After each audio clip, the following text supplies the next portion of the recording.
The man, the myth, the legend, my grandfather, Poppy. Birth and family. Henry Graham Portland Featherstone, also like to call him my Poppy, was born in Sydney, Australia on the 14th of July 1937 at Waverley Memorial Hospital at Waverley. His parents' names were Hilda Patricia Lamb, the mother, and Thomas Portland Featherstone, the father. They were both from England and came over to Australia looking for new opportunities. He also had an older brother named Tom Featherstone.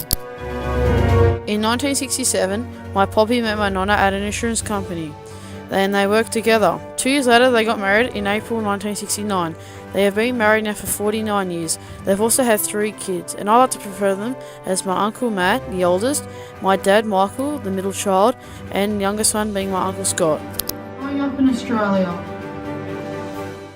My Poppy was born at the beginning of World War II, and for the first few years of living, there was a war going on. He went to a boarding school at the Blue Mountains Grammar School.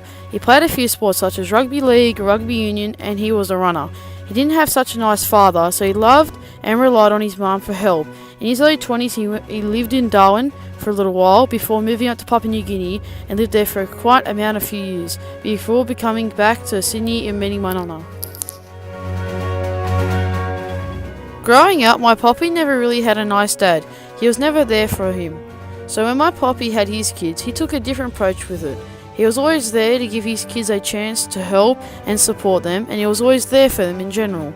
The way he brought his kids up has shaped the way my dad has brought me up. My Poppy has told me a few things. Be always proud of who you are, do your best, and if your best isn't good enough, that's their loss. Significant moments in his life. Getting married to my nonna, having 3 kids, Uncle Matt, my dad Michael, then Uncle Scott, 5 grandchildren, middle one being Zach, 4th one being Logan, youngest one being my sister Lara, second one being my younger brother Jesse, and the oldest one being myself. Also, being my confirmation sponsor, and probably one of his best highlights, climbing to the top of Diamond Head at age 80 years old. He's the best grandfather I could ever ask for. He's always there for me, and I owe him the world.